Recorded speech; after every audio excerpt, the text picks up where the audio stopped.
ജ്യോതിഷപന്തിയിലേക്ക് എല്ലാ പ്രേക്ഷകർക്കും സ്വാഗതം. ഇന്ന് വിചിന്തനം ചെയ്യുന്നത് മീനമാസ ഫലമാണ്. മീനമാസത്തിൽ 27 നക്ഷത്രക്കാർക്കും വന്നു ചേരാവുന്ന ഭാഗ്യാവസ്ഥകളെക്കുറിച്ചും ദൈവാധീനത്തെക്കുറിച്ചും അതുപോലെ തന്നെ ശ്രദ്ധിക്കേണ്ട കാര്യങ്ങൾ എന്തൊക്കെയാണ്, കാലക്കേടുകളൊന്നും വരാതെ ആപത്തിലൊന്നും പെടാതെ ശ്രദ്ധിക്കേണ്ട കാര്യങ്ങൾ എന്തൊക്കെയാണ്, ഇതാണ് വിചിന്തനം ചെയ്യുന്നത്. അതായത് 2025 മാർച്ച് മാസം 15-ാം തീയതി മുതൽ ഏപ്രിൽ മാസം 13-ാം തീയതി വരെയുള്ള ഒരു മാസം, കൊല്ലവർഷം 1200, മീനമാസം 30-ാം തീയതി വരെയുള്ള ഫലം. ഈ മാസത്തെ പ്രധാനമായിട്ടുള്ള ഗ്രഹങ്ങളുടെ സ്ഥിതി അനുസരിച്ച് നോക്കുമ്പോൾ ഇടവം രാശിയിൽ വ്യാഴവും മിഥുനത്തിൽ ചൊവ്വായും കന്നിയിൽ കേതുവും കുംഭത്തിൽ ശനിയും മീനം രാശിയിൽ ആദിത്യനും ശുക്രനും ബുധനും സർപ്പനും സ്ഥിതി ചെയ്യും. ചന്ദ്രൻ പക്ഷബലം കുറഞ്ഞും കൂടിയും സഞ്ചരിക്കുകയും ചെയ്യുമല്ലോ. മീനം രാശിയിലേക്ക്, അതായത് മീനം 15-ാം തീയതി ശനി ഗ്രഹം മാറും.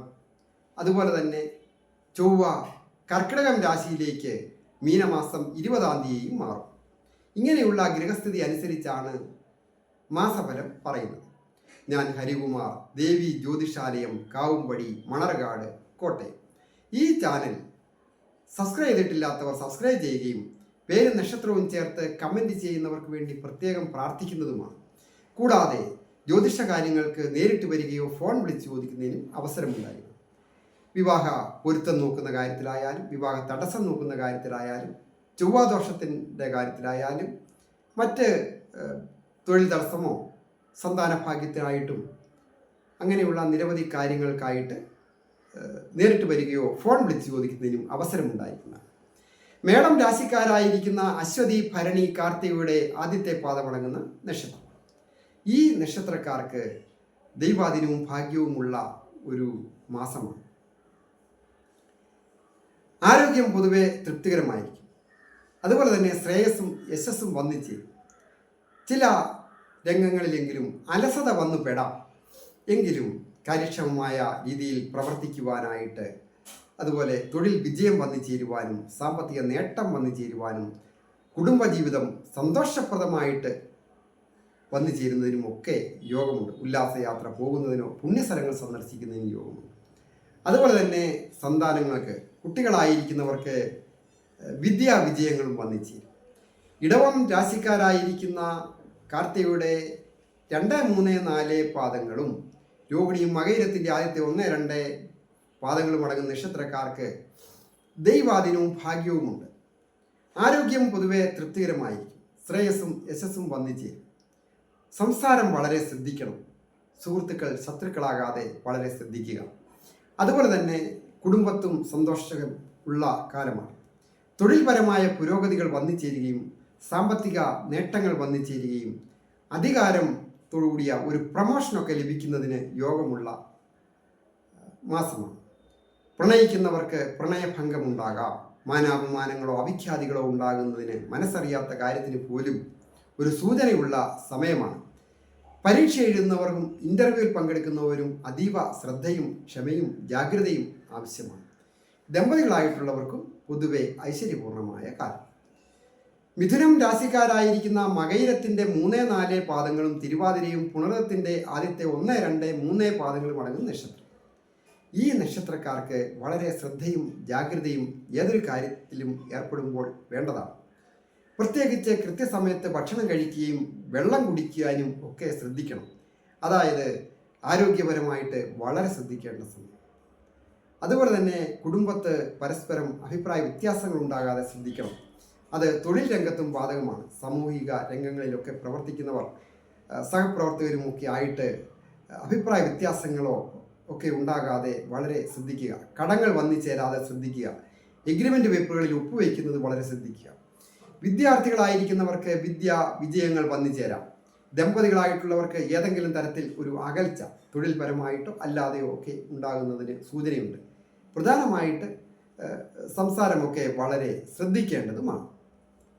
കർക്കിടകം രാശിക്കാരായിരിക്കുന്ന പുണർദത്തിൻ്റെ 4-ാം പാദവും പൂയവും ആയില്യവും അടങ്ങുന്ന നക്ഷത്രം. ഈ നക്ഷത്രക്കാർക്ക് സർവ്വവിധ ഐശ്വര്യങ്ങളും ദൈവാധീനങ്ങളും ഉള്ള സമയമാണ്. എങ്കിലും സഹോദരസ്ഥാനീയർ മുഖാന്തരമോ സുഹൃത്തുക്കൾ മുഖാന്തരമോ അധിക ധനച്ചെലവുകളോ മനക്ലേശങ്ങളോ സൂചകമായിരിക്കുന്നതിനാൽ എല്ലാ ആഗ്രഹങ്ങളും ഈ മാസം നടന്നോളണമെന്നില്ല. എങ്കിലും ഒരു പുതിയ ജോലിയിലൊക്കെ പ്രവേശിക്കുന്നതിനും സാമ്പത്തിക അഭിവൃദ്ധി വന്നു ചേരുന്നതിനും ഒക്കെ സൂചനയുണ്ട്. ദമ്പതികളായിട്ടുള്ളവർക്ക് ചില ക്ലേശങ്ങളൊക്കെ സൂചകമാണ്. അഭിപ്രായ വ്യത്യാസങ്ങൾ ഉണ്ടാകാതെ വളരെ ശ്രദ്ധിക്കണം. വിദ്യാർത്ഥികളായിരിക്കുന്നവർക്ക് വിജയങ്ങൾ വന്നു ചേരുകയും ടെസ്റ്റൊക്കെ എഴുതുന്നവർക്ക് പാസ്സാകുന്നതിനും വിദേശത്ത് പോകുന്നതിന് ആഗ്രഹിച്ച് അതിനുവേണ്ടി ശ്രമിക്കുന്നവർക്ക് ആ കാര്യങ്ങളൊക്കെ സാധിക്കുന്നതിനുള്ള നല്ല ഒരു അനുകൂലവും ദൈവാധീനവുമുള്ള സമയമാണ്. വിജയങ്ങൾ വന്നു ചേരും. ചിങ്ങം രാശിക്കാരായിരിക്കുന്ന മകം പൂര ഉത്രത്തിൻ്റെ ആദ്യത്തെ പാദമടങ്ങുന്ന നക്ഷത്രം. ഈ നക്ഷത്രക്കാരെ സംബന്ധിക്കുന്നിടത്തോളം ദൈവാധീനമൊക്കെ ഉണ്ട്. എന്നിരുന്നാലും ആരോഗ്യപരമായിട്ട് കഫസംബന്ധമായിട്ടോ വാദസംബന്ധമായിട്ടോ ഒക്കെയുള്ള അസുഖങ്ങൾ, അലസതയും ക്ഷീണവും ഒക്കെ വളരെ സൂചകമാണ്. അതുപോലെ തൊഴിൽ രംഗത്ത് പല വിധത്തിലും കൊടുക്കൽ വാങ്ങലൊക്കെ ഉള്ളവർ വാക്ക് പാലിക്കാൻ പറ്റാതെ വരിക, ഉടമ്പടി അനുസരിച്ച് ചിലപ്പോൾ നേരത്തെ ഉടമ്പടി പ്രകാരം കൃത്യസമയത്ത് ഇന്ന ദിവസം പണി തീർക്കാം, അല്ലെങ്കിൽ പണം തരാം, കൊടുക്കാം എന്നൊക്കെ വിചാരിച്ചിരിക്കുന്നവർക്ക് വാക്ക് തെറ്റിപ്പോകുവാനും അതുമൂലം മനക്ലേശത്തിനും അപമാനങ്ങൾക്കും ഒക്കെ സൂചനയുണ്ട്. കുടുംബത്തെ വളരെ സന്തോഷകരമാണ്. വാഹന സംബന്ധമായിട്ടും നല്ലതാണ്. വാഹനം കൈകാര്യം ചെയ്യുന്നവർക്കും വാഹനവുമായി ബന്ധപ്പെട്ട ജോലികൾ ചെയ്യുന്നവർക്കും അഭിവൃദ്ധികൾ വന്നു ചേരും. ദമ്പതികളായിട്ടുള്ളവർക്കും ഐശ്വര്യപൂർണമായ കാലം. വിദേശത്ത് പോകണമെന്ന് ആഗ്രഹിക്കുന്നവർക്കും പൊതുവെ നല്ല ഒരു കാലമാണ്.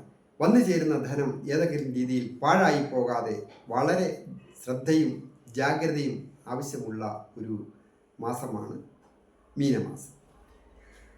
കന്നി രാശിക്കാരായിരിക്കുന്ന ഉത്രത്തിൻ്റെ 2, 3, 4 പാദവും അത്തവും ചിത്തിരയുടെ ആദ്യത്തെ 1, 2 പാദങ്ങളും അടങ്ങുന്ന നക്ഷത്രക്കാർക്ക് ദൈവാധീനവും ഭാഗ്യവുമുണ്ട്. കാര്യങ്ങൾ വിജയത്തിലെത്തിച്ചേരും. തൊഴിൽ പുരോഗതികൾ വന്നു ചേരും. ആരോഗ്യം പൊതുവെ തൃപ്തികരമായിരിക്കും. എന്നിരുന്നാലും മനക്ലേശങ്ങൾക്ക് സൂചനയുണ്ട്. ദമ്പതികളായിട്ടുള്ളവർക്ക് അഭിപ്രായ വ്യത്യാസങ്ങളും പിണക്കങ്ങളും രൂക്ഷമാകാതെ വളരെ ശ്രദ്ധിക്കണം. കോടതി കയറുന്നതിനോ പോലീസ് സ്റ്റേഷൻ കയറുന്നതിനോ ഒക്കെ സൂചനയുള്ളതിനാൽ ചെറിയ ചെറിയ നിസ്സാര കാര്യങ്ങളെ ചൊല്ലി ഉള്ള അഭിപ്രായ വ്യത്യാസങ്ങൾ കഴിവതും പറഞ്ഞു തീർത്ത് മിണ്ടാതെ ഇരുന്ന് എങ്ങനെയെങ്കിലും ഈ ഒരു മാസം കഴിഞ്ഞു പോകുന്നതാണ് വളരെ ബുദ്ധി. അതിനുശേഷം വളരെ നന്നായി വരികയും ചെയ്യുമല്ലോ. കുടുംബത്ത് ഐശ്വര്യമുള്ള കാലമാണ്. ദമ്പതികളായിട്ടുള്ളവർക്ക് ഈ ഒരു മാസം കഴിഞ്ഞാൽ കൂടുതൽ സമ്പൽ സമൃദ്ധികൾ വന്നു ചേരും. വിദ്യാർത്ഥികൾക്ക് വിജയങ്ങളും വന്നു ചേരും. വിദേശത്തായിരിക്കുന്നവർക്കും വിദേശത്ത് പോകണമെന്ന് ആഗ്രഹിക്കുന്നവർക്കും പുരോഗതി ഉള്ള ഒരു മാസം. തുലാം രാശിക്കാരായിരിക്കുന്ന ചിത്തിരയുടെ 3, 4 പാദങ്ങളും ചോതിയും വിശാഖത്തിൻ്റെ ആദ്യത്തെ 1, 2, 3 പാദങ്ങളും അടങ്ങുന്ന നക്ഷത്രക്കാർക്ക് വളരെ ശ്രദ്ധയും ജാഗ്രതയും ആവശ്യമുള്ള ഒരു മാസം. ദൈവാധീനം കുറഞ്ഞിരിക്കുന്നു. ആരോഗ്യം വളരെ ശ്രദ്ധിക്കേണ്ട ഒരു സന്ദർഭമാണ്. ഭക്ഷണ കാര്യങ്ങളിൽ വളരെ ശ്രദ്ധിക്കണം. അതുപോലെ തന്നെ കടങ്ങൾ വർദ്ധിക്കാതെ നോക്കണം. വാക്ക് കൊടുക്കുന്നതൊക്കെ വളരെ ശ്രദ്ധിക്കുക. നമ്മുടെ വാക്കുകൾ മറ്റുള്ളവർ ആയുധമാക്കാതെ വളരെ ശ്രദ്ധിക്കേണ്ട ഒരു സമയമാണ്. കുടുംബത്ത് പൊതുവെ ഐശ്വര്യസമ്പൂർണമായ കാലം. പാരമ്പര്യമായ രീതിയിൽ ഒരു സാമ്പത്തിക അഭിവൃദ്ധി വന്നു ചേരുവാൻ, കുടുംബസ്വത്ത് കിട്ടുവാൻ ഒക്കെ യോഗമുണ്ട്. വിദ്യാർത്ഥികൾക്ക് വിജയങ്ങൾ വന്നു ചേരും. ദമ്പതികളായിട്ടുള്ളവർക്കും ഐശ്വര്യപൂർണമായ കാലം. ഉല്ലാസയാത്ര പോകുന്നതിനോ പുണ്യസ്ഥലങ്ങൾ സന്ദർശിക്കുന്നതിനോ ഒക്കെ യോഗമുണ്ട്. കൂടുതലായിട്ട് പ്രാർത്ഥനയ്ക്ക് ഒക്കെ വേണ്ടിയിട്ട് സമയം മാറ്റിവെക്കണം. ക്ഷമ, വിട്ടുവീഴ്ച ഒക്കെ അനിവാര്യവുമാണ്. വൃശ്ചികം രാശിക്കാരായിരിക്കുന്ന വിശാഖത്തിൻ്റെ 4 പാദവും അനിഴവും കേട്ടയും അടങ്ങുന്ന നക്ഷത്രക്കാർക്ക് ദൈവാധീനമുണ്ട്, ഭാഗ്യമുണ്ട്, ഐശ്വര്യങ്ങൾ വന്നു ചേരുക തന്നെ ചെയ്യും. തൊഴിൽപരമായ ചില ക്ലേശങ്ങളൊക്കെ ഉണ്ടാകാം. ഉപജീവന മാർഗത്തിന് ചില തടസ്സങ്ങൾ വന്നു ചേരും.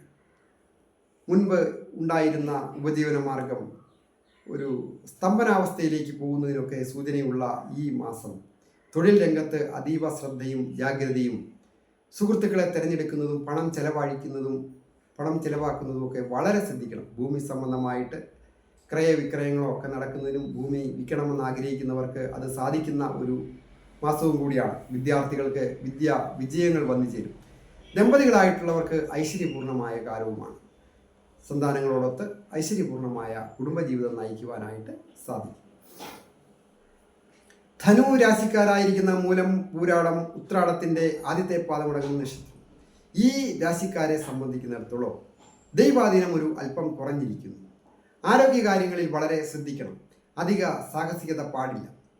ഏത് കാര്യത്തിൽ ഇടപെടുമ്പോഴും സത്യസന്ധമായ കാര്യങ്ങളാണ് ചെയ്യുന്നത് എങ്കിലും സാഹസികമായ കാര്യങ്ങളിൽ ഏർപ്പെടാതിരിക്കുന്നതാണ് നല്ലത്. സ്ഫോടക വസ്തുക്കൾ കൈകാര്യം ചെയ്യുന്നവരും ഇലക്ട്രിക്കൽ സംബന്ധമായ ജോലികൾ ചെയ്യുന്നവരും military officers, police officers, fire force അങ്ങനെ സാഹസികമായ ജോലികൾ ചെയ്യുന്ന വീട്ടമ്മമാരായിരിക്കുന്നവർ അടുക്കളയിൽ, കിച്ചണിലൊക്കെ ഗ്യാസ് സ്ഫോടക വസ്തുവാണ് കൈകാര്യം ചെയ്യുന്നത് വളരെ ശ്രദ്ധ ആവശ്യമാണ്. വിദ്യാർത്ഥികൾക്ക് വിജയങ്ങൾ വന്നു ചേരും. ഉത്തമ വാഹനയോഗമുള്ള ഒരു ആഴ്ചയാണ്, ഒരു മാസമാണ്. വാഹനം വന്നു ചേരുന്നതിനും ഗൃഹം പുതുക്കി പണിയുന്നതിനും തീരുമാനമാകുന്നതിനും യോഗമുണ്ട്. ദമ്പതികളായിട്ടുള്ളവർക്ക് ഒരു പക്ഷേ ചില അഭിപ്രായ വ്യത്യാസങ്ങൾ ഉണ്ടാകാം. അതൊക്കെ പറഞ്ഞു തീർക്കേണ്ടതാണ്. തീരാവുന്ന കാര്യമേ ഉള്ളൂ. തൊഴിൽ രംഗത്തെ ക്ലേശം അതിരൂക്ഷമാകുവാൻ സൂചനയുള്ളതിനാൽ യാതൊരു കാരണവശാലും സഹപ്രവർത്തകരുമായിട്ട്, പ്രത്യേകിച്ച് മേലധികാരികളായാലും കീഴ് ജീവനക്കാരായാലും അവരുമായിട്ട് ഇടപെടുമ്പോൾ അതീവ ശ്രദ്ധയും ക്ഷമയും ഒക്കെ ആവശ്യമാണ്. വിജയങ്ങൾ വന്നു ചേരും. മകരം രാശിക്കാരായിരിക്കുന്ന ഉത്രാടത്തിൻ്റെ 2, 3, 4 പാദങ്ങളും തിരുവോണവും അവിട്ടത്തിൻ്റെ ആദ്യത്തെ 1, 2 പാദങ്ങളും അടങ്ങുന്ന നക്ഷത്രം. ഈ നക്ഷത്രക്കാരെ സംബന്ധിക്കുന്നിടത്തോളം ദൈവാധീനവും ഭാഗ്യവും ഒക്കെ ഉള്ള മാസമാണ്. 7ര ശനി തീരാറായിരിക്കുന്നു. ഇനി ഒരു ശനി മാറ്റം ദോഷമില്ലാത്ത സ്ഥിതിയാണ് കാണുന്നത്. ദൈവാധീനവും കൂടി ഉണ്ടല്ലോ. അപ്പോൾ ആരോഗ്യപരമായ പ്രശ്നങ്ങളുള്ളവർ ആരോഗ്യപരമായി മെച്ചപ്പെടുകയും ദാമ്പത്യ ജീവിതം പൊതുവെ ഐശ്വര്യപൂർണ്ണമായിരിക്കുകയും കുടുംബത്തെ സന്തോഷവും സമാധാനവുമുള്ള സമയം. അതുപോലെ തന്നെ തൊഴിൽ പുരോഗതി വന്നു ചേരും. ദീർഘനാളുകളായിട്ട് തൊഴിലൊന്നുമില്ലാതെ, തൊഴിൽ നഷ്ടപ്പെട്ട് പുതിയ തൊഴിൽ അന്വേഷിച്ച് കിട്ടാത്തവർക്ക് മീനമാസത്തിൽ തൊഴിൽ കിട്ടുന്നതിന് യോഗമുള്ള ഒരു മാസമാണ്. വിദ്യാർത്ഥികൾക്ക് വിജയങ്ങളും വന്നു ചേരും. അതുപോലെ തന്നെ പ്രായമായവർക്കും കൊച്ചുകുട്ടികൾക്കും ഒക്കെ ഐശ്വര്യസമ്പൂർണമായ ഒരു മാസം. കുംഭം രാശിക്കാരായിരിക്കുന്ന അവിട്ടത്തിൻ്റെ 3, 4 പാദവും ചതയവും പൂരിട്ടാതി ആദ്യത്തെ 1, 2, 3 പാദങ്ങളും അടങ്ങുന്ന നക്ഷത്രക്കാർക്ക് ജന്മത്തിൽ നിന്ന് ശനി മാറുകയാണ്. അതൊരു വലിയ ആശ്വാസമാണ്. അതീവ കഷ്ടതകളും നഷ്ടതകളും ഒക്കെ മാറുന്ന ഒരു മാസമാണ്. അതായത് മീനമാസം 15-ാം തീയതി ശനി മാറുന്നു. സർവേശ്വരകാരകനായ വ്യാഴം 4ാമിടത്ത് കുടുംബത്തെ സൂചിപ്പിക്കുന്ന, സുഖത്തെ സൂചിപ്പിക്കുന്ന ഭാവത്തിൽ നിൽക്കുന്നു. ആരോഗ്യം പൊതുവെ മെച്ചപ്പെടുന്നതിനും ശ്രേയസ്സും യശസ്സും വർദ്ധിക്കുന്നതിനും സാമ്പത്തിക അഭിവൃദ്ധി വർദ്ധിക്കുന്നതിനും തൊഴിൽ പുരോഗതി ഉണ്ടാകുന്നതിനും സൂചനയുണ്ട്. ദമ്പതികളായിട്ടുള്ളവർക്കും ഐശ്വര്യപൂർണ്ണമായ കാലം. വിദ്യാർത്ഥികൾക്ക് വിജയങ്ങളും വന്നു ചേരും. വിദേശത്തായിരിക്കുന്നവർക്കും പുരോഗതികൾ വന്നു ആരംഭിക്കുന്ന ഒരു മാസമാണ് മീനമാസം. മീനം രാശിക്കാരായിരിക്കുന്ന പൂരിട്ടാതി 4ാം പാദവും ഉത്രട്ടാതിയും രേവതിയും അടങ്ങുന്ന നക്ഷത്രക്കാർക്ക് അതീവ ശ്രദ്ധയും ജാഗ്രതയും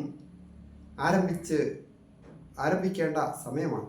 അതീവ ജാഗ്രത വേണം, ക്ഷമ വേണം, വിട്ടുവീഴ്ച വേണം.